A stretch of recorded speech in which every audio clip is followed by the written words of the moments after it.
bonsoir. Donc sans grande surprise, je vais vous parler d'une couleur qui me tient à cœur. Il s'agit du rose. Et je vais la présenter sur les années 50 avec son lien à la féminité. Peut-être pour un peu en préambule, la symbolique de féminité du rose, elle se préconstruit au XVIIIe siècle sous la Régence en France, principalement avec la peinture rococo. Commence à se construire, enfin à se solidifier au début du XXe siècle à travers la tradition des layettes. Bleu pour les garçons, rose pour les filles. Dans les années 50, qu'elle va vraiment se cristalliser et prendre la forme qu'elle a encore aujourd'hui, même si elle est toujours en mutation. Années 50, donc on est après la Deuxième Guerre mondiale. Et un premier élément fort qui va faire qu'on va avoir de nouvelles, enfin en tout cas avoir une cristallisation de la symbolique du féminité du rose, ça va être à travers la mode. Donc années 50, c'est la guerre. C'est pas cool, c'est pas terrible. Et la mode s'en ressent également. Donc on va avoir des détournements d'ateliers militaires, on va avoir une mode plutôt austère, voire de la mode do it yourself. Donc rien de vraiment très sexy ni glamour. En 1947, un couturier pas très connu, Christian Dior, va faire son premier défilé, printemps-été, et va donc proposer de nouvelles silhouettes pour les femmes qui va vraiment créer une rupture avec la mode pendant la guerre. Donc épaules arrondies, jupe en corolle qui couvre davantage les jambes et surtout cette taille très cintrée. C'est ce qui sera appelé en fait le New Look. Le New Look donc, a fait fureur autant qu'il a fait débat. Les féministes y voyant une régression des conditions de la femme. Notamment, donc, je disais, par l'allongement des jupes au niveau des jambes. Donc, on couvre davantage le bas du corps de la femme et on la cintre, donc on l'enferme. Donc, on revient un peu à l'idée des carcans qu'on pouvait avoir dans les siècles précédents. Dans l'ADN de la maison Dior, le rose, mais aussi la fleur, la rose, sont présentes vraiment dès le départ. Donc, pour Dior, le rose, c'est la couleur du crépi de la maison de son enfance à Granville, et c'est une couleur qui va associer à la féminité par essence. Je vous ai mis un extrait de son dictionnaire qui a été édité en anglais. Donc la plus douce des couleurs, chaque femme devrait avoir du rose dans sa garde-robe. C'est la couleur du bonheur et de la féminité. Donc là, on a déjà cette association qui précède Dior. Dior n'a rien à inventer, il a juste pris le courant du temps. Mais c'est pas tant Dior qui va vraiment apporter vraiment la cristallisation du rose. Il va falloir pour cela traverser l'Atlantique et se rendre aux États-Unis. Donc là, vous l'avez toutes reconnu, Mamie Eisenhower, je rigole, personne ne la connaît, c'était la femme du président en titre, et elle était connue pour sa passion pour la couleur rose. Donc là, vous avez une photo d'elle le jour de son investiture. Là, vous avez la robe originale, et là, vous avez un portrait qui a été fait en 59, donc l'investiture c'est en 53, tableau en 59, on voit bien qu'on la représente, Mamie Eisenhower, en rose. Donc le rose c'était vraiment devenu un élément important de l'esthétique de Mamie Eisenhower. Mamie Eisenhower, c'est un peu, c'est la première dame des États-Unis, elle n'est pas inconnue, le public la connaît. On vend des poupées à son effigie, poupées qui sont habillées en... Bravo. Donc ça va vraiment être la couleur qui va identifier Mamie Eisenhower. On va parler même dans l'Amérique des années 50 du Mamie Pink, donc le rose de Mamie Eisenhower, votre grand-mère, et qui va être associé en fait à un certain type de féminité. Donc ça c'est Mamie Pink, pour nous, Mamie Eisenhower, elle est tellement femme qu'elle a décoré aussi la Maison Blanche et ses appartements. Donc largement diffusé entre 51 et 53, le fétichisme de Mamie pour le rose a peut-être aidé à confirmer la féminisation ultime de la couleur.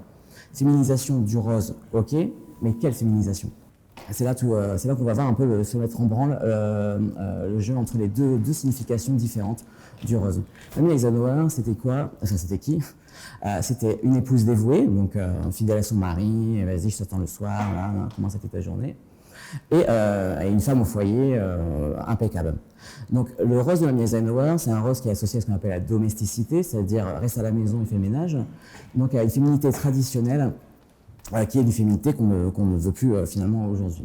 On l'a retrouvée, là c'est plus chez Mamie Eisenhower, là c'est dans des revues de décoration en fait. Hein.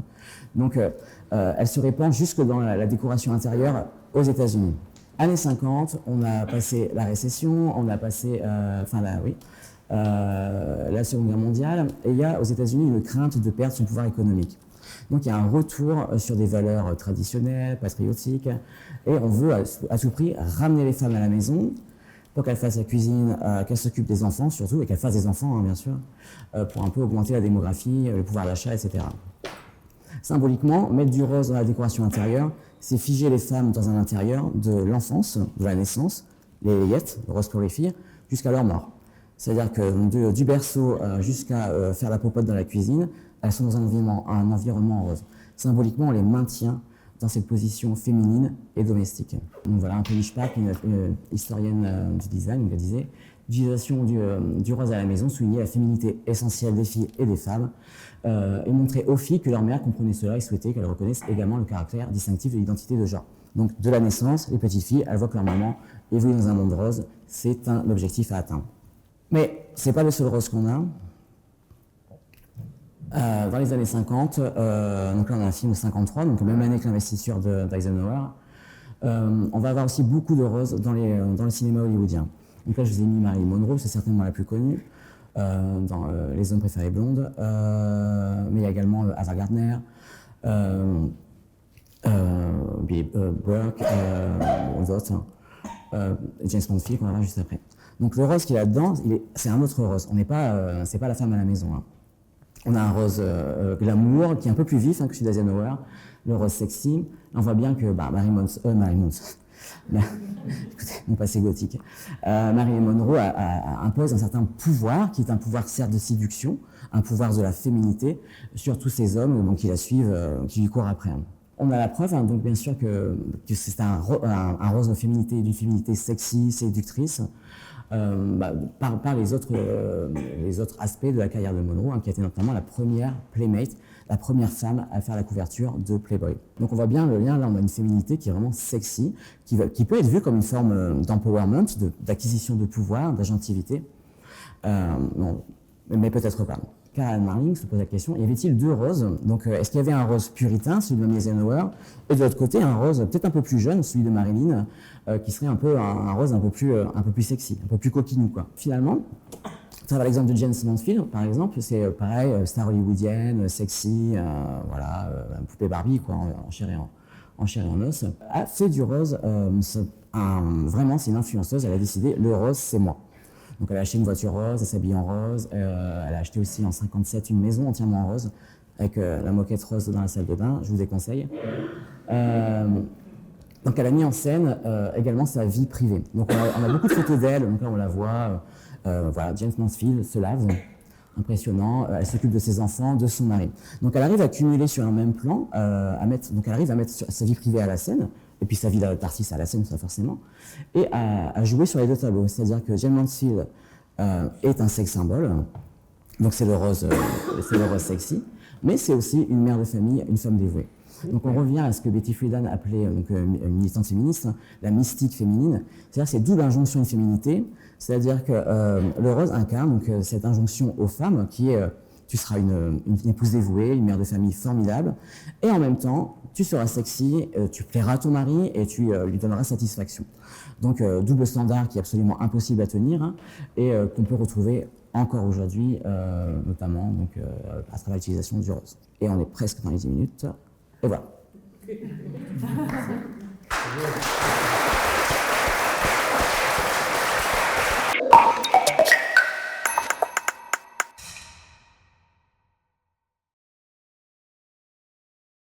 Bien, bonsoir. Donc moi je suis physicien et je vais vous parler de ces insectes qui changent de couleur. Vous en avez un exemple ici, vous verrez en quoi ils changent de couleur. Donc vous savez que les matériaux qui changent de couleur, c'est des sujets de recherche très actuels. Vous avez vu ça un peu pour le fun sur des voitures par exemple. Bon, je ne sais pas quel est l'intérêt pour une voiture de changer de couleur, mais enfin voilà, ça veut quand même dire que ça se fait. Mais il faut imaginer que ça se fait aussi dans d'autres domaines, hein, par exemple pour la furtivité des engins militaires, des avions, des chars ou des choses comme ça. Un bon camouflage, il doit s'adapter à l'environnement, donc changer de couleur, même si c'est des couleurs qu'on ne voit pas nous. Hein. Voilà, donc c'est des choses qu'on commence à faire maintenant, qu'on maîtrise plutôt, enfin, ça vient doucement, et c'est des choses que les insectes font depuis 300, 400 millions d'années. Donc je vais juste vous montrer quelques petits exemples de ces insectes-là. Alors il y en a beaucoup, hein. On aurait pu y passer des heures, mais voilà, en 10 minutes, on va commencer par celui-ci. C'est un petit coléoptère, c'est petit comme ça, Charidotella egregia. Petit coléoptère que vous trouvez en Guyane. Là, il est dans, physicien dirait, état stable, hein, au calme. Et puis, si vous le titillez un petit peu, eh bien, voilà, il devient rouge vif, écarlate, comme ça, là. Voilà. Bon, on pourra discuter de l'intérêt pour l'insecte de faire tout ça. C'est pas clair du tout, hein, ces choses-là. Donc, voilà un exemple. Je vous dirai après comment ça marche. Hein. Voilà un petit coléoptère de chez nous, cette fois-ci. Qui s'appelle, son nom c'est Cirulea, petit coléoptère qui normalement est bleu. Donc d'après la conférence d'avant, s'il est bleu, c'est que c'est un garçon. Et c'est vrai. Non, les filles ne sont pas roses, elles sont brunes. Bon. Donc il est bleu, les femelles le repèrent comme ça, donc ça vit dans les zones humides. Et donc, pour se faire repérer, il monte en haut des tiges, et puis s'il y a un danger, hop, il se laisse tomber dans l'herbe humide et il verdit. Voilà, donc ça se passe dans les écailles, hein, ça, vous savez, une belle image des écailles, donc ce petit coléoptère est couvert d'écailles comme ça, et puis il y a de l'eau qui pénètre dedans, dans les écailles, et ça change, ça modifie la couleur, c'est une couleur physique, il n'y a pas de pigment là-dedans. Donc l'eau rentre là-dedans, dans la structure, et le coléoptère verdit. Alors le principe, il est relativement simple, hein. Vous avez une structure comme ça, là, c'est ça qui fait sa couleur, hein. C'est des effets d'interférence, comme bulle de savon, si vous voulez, vous voyez le genre. Et puis, s'il y a de l'eau qui rentre là-dedans, l'eau diffuse à l'intérieur de la structure, et pour la lumière, c'est comme s'il n'y avait plus de structure. Donc en fait, ça change la couleur. Et on fera une petite expérience tout à l'heure.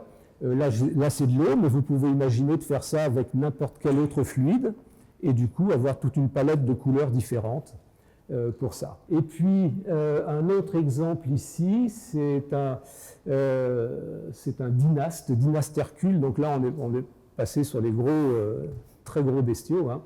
Donc lui, c'est un mâle, avec sa grande corne ici à l'avant. Et quand il est humide, même chose, c'est une couleur structurale, il n'y a pas de pigment là-dedans. Et quand il est humide, eh bien, la carapace devient noire. Vous voyez, elle s'assombrit comme ça, là.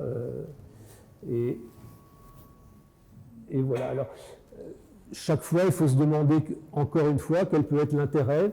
Le noircissement, il y a des hypothèses très, très recevables. On pourra en discuter. L'explication ici aussi, c'est toujours la même, hein. Vous avez une structure qui crée une certaine couleur. Vous avez de l'eau qui tombe dessus. Ça pénètre. Alors, ce qu'a rajouté mon petit coléoptère du début, qui devenait tout rouge, c'est que sous la structure, il a mis un pigment rouge. Alors, on ne le voit pas quand la structure est sèche, parce que toute la lumière est réfléchie, ça fait les couleurs.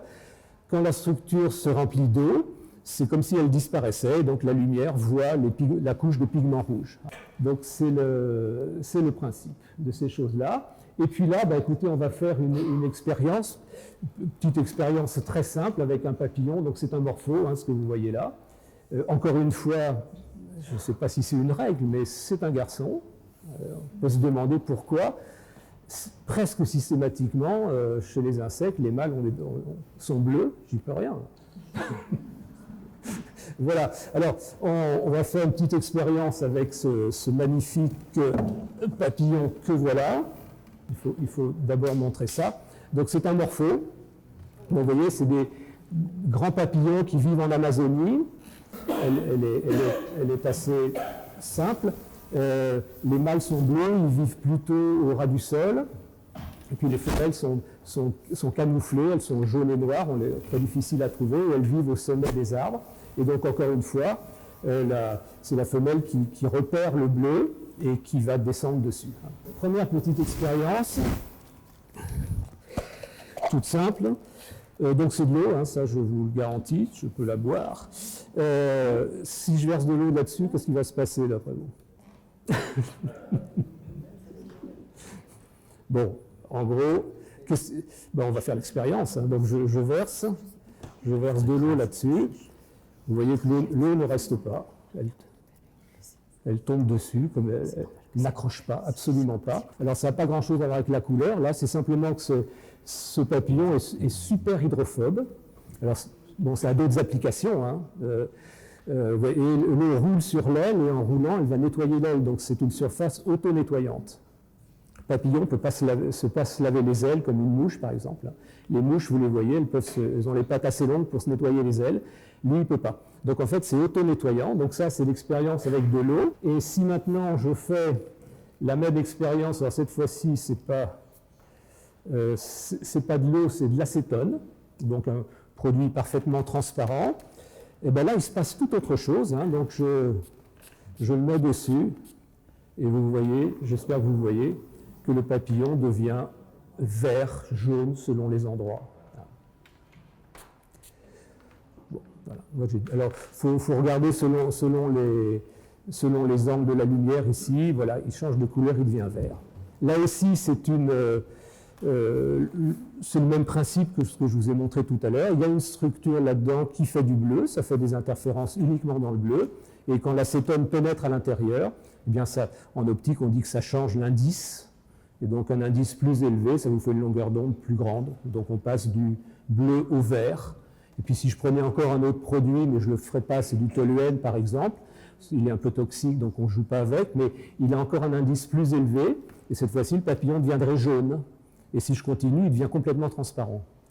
Voilà l'idée de ces choses-là. J'ai mis beaucoup de produits pour que ça se voit à l'œil, mais c'est un détecteur extrêmement sensible. Et donc, évidemment, on a tenté des petites... l'application juste après. Un dernier effet, cette fois-ci avec la température. Donc vous avez cette très jolie petite sauterelle australienne. Quand il fait chaud, elle est d'un très joli bleu, comme ça. Et puis dès qu'il fait froid, elle noircit. Vous voyez, donc là on a été brutal. On l'a posé directement sur le glaçon de l'apéro. Alors là, le phénomène est très rapide. En quelques secondes, l'insecte devient totalement noir. On comprend très bien pourquoi. S'il est noir, il va absorber l'énergie solaire, donc se réchauffer plus vite. Et quand il fait chaud, il faut qu'il se protège des UV. Donc en fait, nous, on le voit bleu, mais ça réfléchit aussi les ultraviolets. Voilà. La dernière chose, eh bien, c'est ça, c'est l'expérience avec mon morpho. C'est très sensible, et donc on a imaginé de faire des détecteurs de vapeur sur ce principe-là, c'est-à-dire que vous mettez une aile de papillon dans un coin bien choisi, et alors ça ne se voit pas à l'œil, mais ça peut se mesurer très facilement, vous voyez, selon les différents produits, l'eau, le propanol, le butanol, le méthanol, l'éthanol, etc. Là, on est en vapeur, et ça vous donne des réponses optiques qui sont très différentes, donc on peut savoir qu'il y a de l'éthanol qui se balade dans la pièce ou des choses comme ça. Voilà, petit exemple, c'est de la bioinspiration, on va dire. Hein, on étudie des phénomènes dans la nature, on essaie de comprendre comment ça marche, et puis quand on est soumis au même problème qu'eux, ben, ça veut dire qu'ils ont trouvé une solution que nous, on n'a pas encore, ou pas forcément, ou qu'ils en ont une meilleure que nous. Voilà, donc c'est la démarche de bioinspiration. Voilà, ben, écoutez, je vous remercie, je crois que j'ai fini. Merci.